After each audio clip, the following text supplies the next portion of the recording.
আরে মদন দা, অনেকদিন পরে তো স্কুলে আসলাম। তা গরমের ছুটি কিরকম কাটালে মদন দা? আরে ফসকে, কি বলবো দুঃখের কথা। গরমের ছুটিতে আমি একটা মোবাইলের দোকান খুলেছিলাম। মোবাইল সাথে সাথে কিভাবে গরমটা কাটিয়ে গেল আমি ঠিক বুঝতে পারলাম না। আমি না এবারে না মলদ্বীপ গিয়েছিলাম। আরে মলদ্বীপ মানে যেখানে বাথরুম করে সেই মলদ্বীপে গিয়েছিলি নাকি? আরে সে মলদ্বীপ নয়, যেখানে সমুদ্রের মধ্যিখানে যেখানে একটা দ্বীপ আছে সেটার নাম হলো মলদ্বীপ। সেখানে যেতে গেলে প্লেনে করে যেতে হয়। তোরা তো যাস না, তা কি বুঝবি মলদ্বীপ কোনটা? আরে বেটা, এত টাকা খরচা করে প্লেনে করে গিয়ে সেই মলদ্বীপে গিয়ে বাথরুম করে আসলে ওখানে? এই সব চুপ কর, স্যার আসছে। Good good morning morning sir. Sir. সকলেই তোরা বস। মর্নিংটা গুড না ব্যাড তোরা একটু পরেই বুঝতে পারবি। স্যার, আপনার টেবিলে খাতাগুলো কিসের জন্য স্যার? আরে তোরা চুপচাপ মেরে থাক না, এই দেখিস কোনি এগুলো খাতাগুলো কিসের জন্য নিয়ে আসা তোরা একটু পরেই বুঝতে পারবি। এই খাতাগুলো আজকে পরীক্ষা নেব, তার কারণে খাতাগুলো নিয়ে এসছি। তোরা কিরকম লেখাপড়া করছিস সেটা তো আমাকে দেখতে হবে না? স্যার, গরমের ছুটি হতে না হতে পরীক্ষা আবার? কেন পরীক্ষা নেব না কেন? তোদের জন্য কি আমি কি পঞ্জিকা দেখে কি আমি কি শুভ দিন আবার ব্যবস্থা করতে হবে নাকি? না না স্যার, ওরকম কিছু নেই।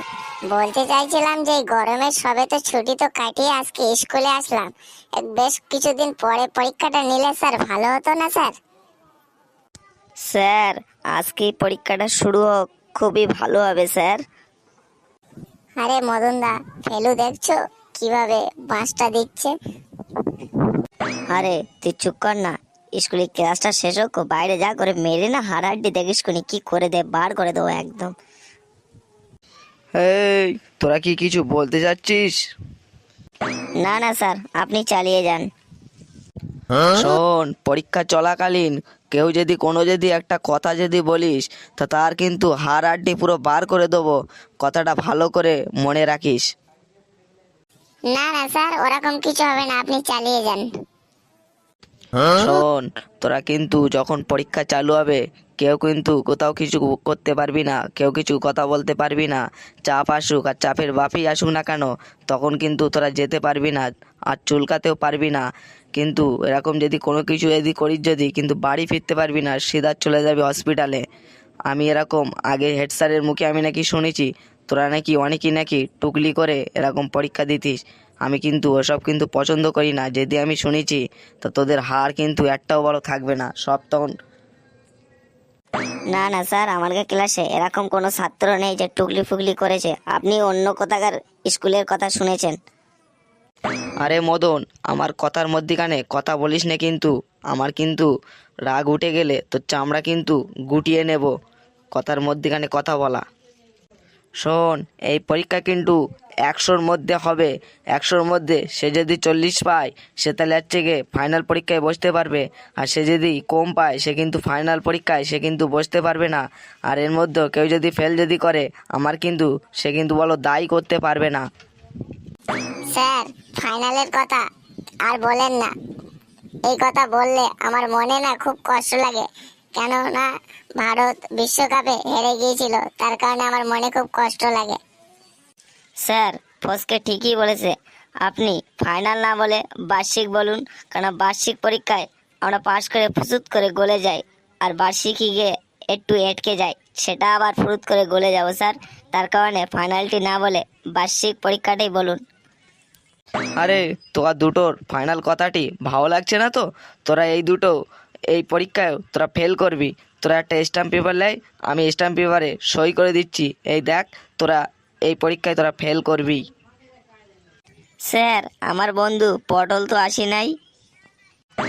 আরে তোর বন্ধু পটল আসেনি তাই কী হয়েছে? তার আগেই ও পটল তুলে দেবে। তুই একটা সাইন কাগজ নিয়ে আয়, আমি সই করে দিচ্ছি। ও ফেল করবে, ও তার আগেই পটল তুলে দেবে। স্যার, আপনি এর একটা সলিউশন বার করে দিন। পটল যেন পরীক্ষাও যেন দিতে পারে, পাসও যেন করতে পারে, এরকম সলিউশন আপনি বার করুন। আমি কিভাবে পটলকে পাস করাবো? আমি কি ওর বাড়িতে গিয়ে খাতা নিয়ে যাব যে পরীক্ষাটা দিয়ে দিক? স্যার, আমি কি যাব পটলের বাড়িতে পটলের ডেকে আনতে? চুপচাপ করে বস।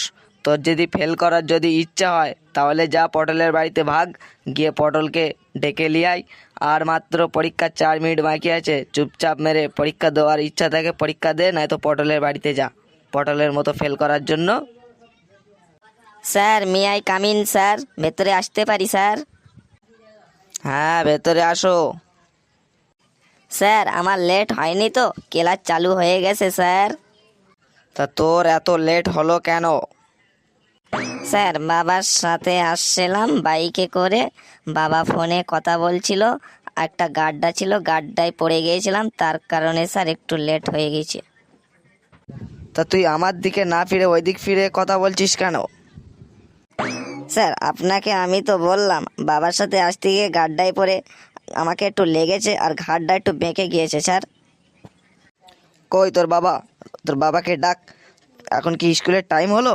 তোর বাবা কেন মোবাইল কানে নিয়ে বাইক চালানো? আজকে তোর বাবাকে আমি ছোটাচ্ছি, কানে মোবাইল দিয়ে বাইক চালানো। তোর বাবাকে ডাক, কই কোথায় আছে ডাক।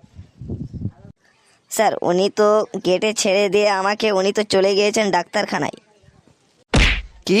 উনি তোর গেটের সামনে ছেড়ে দিয়ে ও চলে গিয়েছে? তা দাঁড়া, এই নে, যা বস, তোর ছিটি গিয়ে বস। হুস, তোদের আমি আজকে পরীক্ষা নেব না। আমার আজকে মুডটাই খারাপ হয়ে গেল। তোদের আজকে আর পরীক্ষা নেব না, তোরা যাসের মতো চলে যা, কালকে আবার পরীক্ষা নেব।